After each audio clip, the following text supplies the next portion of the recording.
Dulu kaget dengan pemesanan mobil SMK yang hampir 30.000. Kini Jokowi kembali kaget karena pembangunan ibu kota Nusantara di Penajam Pasar, Kalimantan Timur sudah mulai dilakukan. Pemerintah juga terus menawarkan sejumlah negara agar mau menanamkan investasi di wilayah yang disebut-sebut kota masa depan itu. Efeknya, baru-baru ini Presiden Jokowi mengklaim investasi di IKN oversubscribe atau kelebihan kapasitas.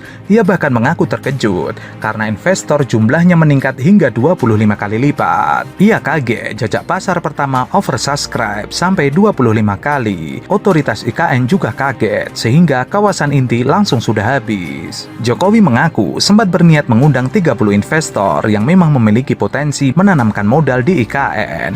Namun, niatan itu langsung ditepis mengingat kawasan inti di IKN sudah ludes diborong investor.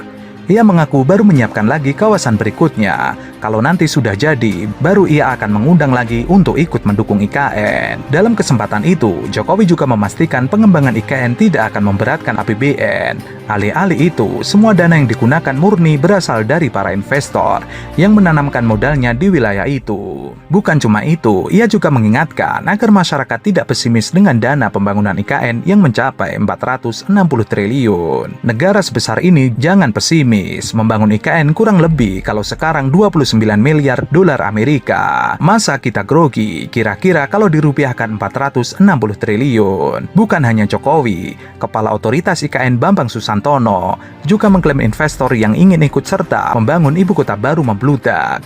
Hal tersebut tidak lepas dari market sounding atau penjajakan pasar atas proyek-proyek yang ditawarkan di kawasan inti IKN. Untuk itu, sesuai arahan Presiden, akan dibuka lagi penawaran untuk menyambut minat investor yang tidak tertampung di KIPP.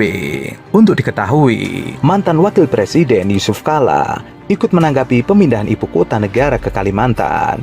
Menurut tokoh Sulawesi ini, proses pemindahan ibu kota tidak lepas dari masalah.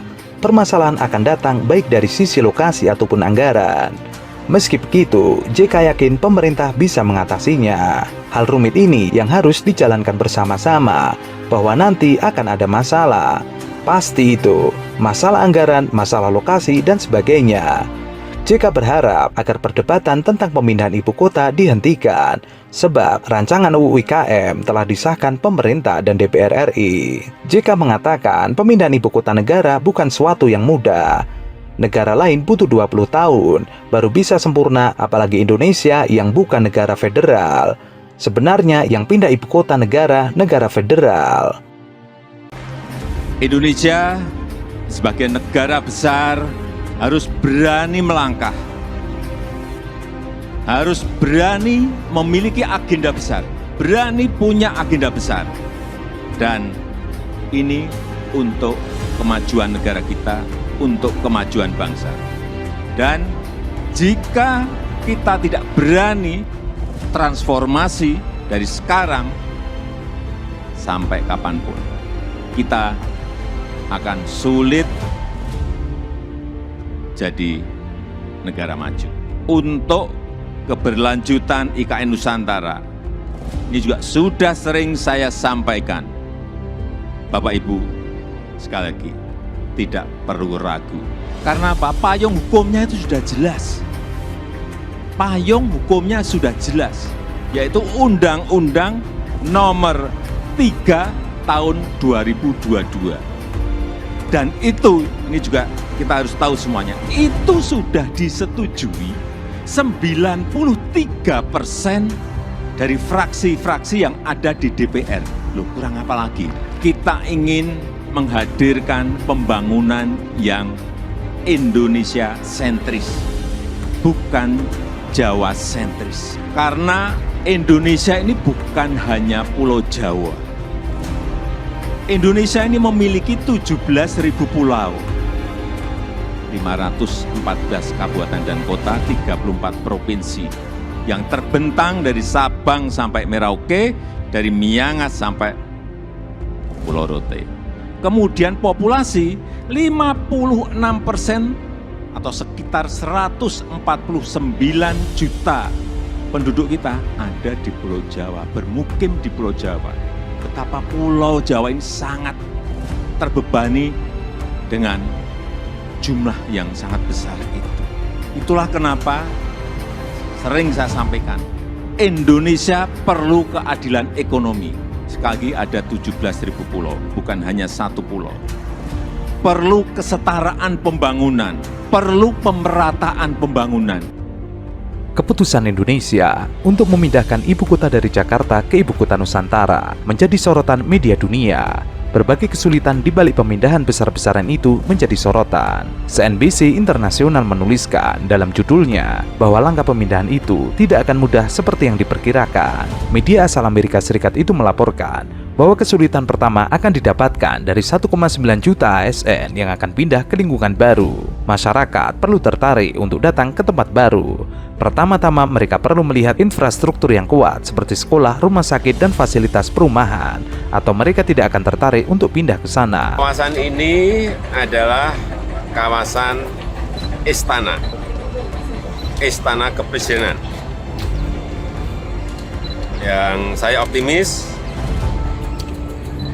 tahun depan bulan Agustus insya Allah sudah bisa upacara di landscape dan yang lain-lainnya. Tadi saya sudah berbicara dengan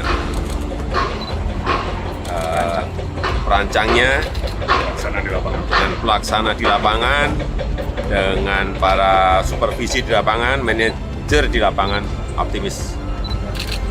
Insya Allah selesai. Jujur saya tidak siap karena saya memikirkan anak-anak yang masih kecil. Mohon maaf Pak Presiden, saya tidak siap untuk pindah ke IKN. Kalau menurut saya sih pindah ke ibu kota baru itu ya siap-siap aja ya. Nah tapi kan tentunya kalau dengan persiapan pindah ke IKN kan butuh juga fasilitas yang perlu ditunjang sama pemerintah gitu. Jadinya ya kita lihat sendiri nanti gimana ke depannya nanti. Siap, saya kan ASN ini siap ditempatkan di mana saja. Untuk pindah ke IKN ya ASN, siap nggak siap sih Mbak untuk kesananya. Karena kita sebagai ASN, jadi kalau misalnya sudah ada surat perintah tugas untuk pindah, ya mau nggak mau kita harus pindah. Namun kalau misalnya disuruh memilih, karena pertimbangan keluarga, kayaknya tidak. Masalah kedua kemudian muncul dari segi pendanaan. Pembangunan Nusantara diperkirakan menelan biaya sekitar 35 miliar US dollar. Namun pemerintah hanya berkomitmen untuk menginvestasikan 20% dari dana yang dibutuhkan. Pemerintah Jokowi berharap sisa 80% pendanaan akan berasal dari investor asing. Namun ada keraguan untuk menyalurkan dana ke proyek tersebut. Dan hal ini dapat semakin menggagalkan kemajuan pembangunan IKN. Ekonom di Maybank Investment, Ju Yili mengatakan bahwa ada langkah konkret yang perlu dilakukan pemerintah dalam menarik investasi yang lebih besar menuju IKN. Tidak akan mudah bagi pemerintah untuk mendapatkan 80% investasi asing, kecuali pemerintah dapat memberikan bukti kelayakan Nusantara dan jaminan bahwa proyek tersebut akan terus berlanjut, bahkan jika pemerintah baru mulai menjabat tahun depan. Anggaran infrastruktur negara itu telah menurun sejak tahun 2017 ketika mencapai puncaknya sebesar 2,8% PDB, namun turun menjadi 1,9% PDB tahun lalu. Bruno Lenvin, Presiden Smart City Observatory di AMD Business School mengatakan, investor dari Asia Pasifik perlu mengambil inisiatif dalam berinvestasi di IKN. Pasalnya, Asia Pasifik merupakan wilayah yang menonjol, sehingga bila investor dari wilayah itu telah masuk, investor dari area lain akan mengikuti. Investor itu seperti domba, mereka suka pergi kemanapun orang lain pergi. Ini adalah keputusan sektor publik dan merupakan suatu yang perlu diumumkan oleh Presiden. Jadi setidaknya mereka yang membicarakannya harus menaruh uang mereka di mulut mereka. 800 triliun untuk penanganan kesehatan dan 500-nya itu adalah untuk PEN, pemulihan ekonomi nasional. Nggak terasa uang 1.300 triliun. Membangun ibu kota hanya 466 triliun. Kok disoal? Makanya saya bilang, kalau negara tidak mampu dengan alasan tadi, serahkan pembangunan ibu kota negara itu ke Provinsi Kalimantan Timur dan Sulawesi Selatan. Saya bangun, bisa. Asal kewenangan, berikan kesempatan. Kecil. Sementara itu, surat kabar berbahasa Inggris tertua di Jepang, The Japan Times, menyoroti rencana ambisius Presiden Jokowi membangun ibu kota negara Nusantara.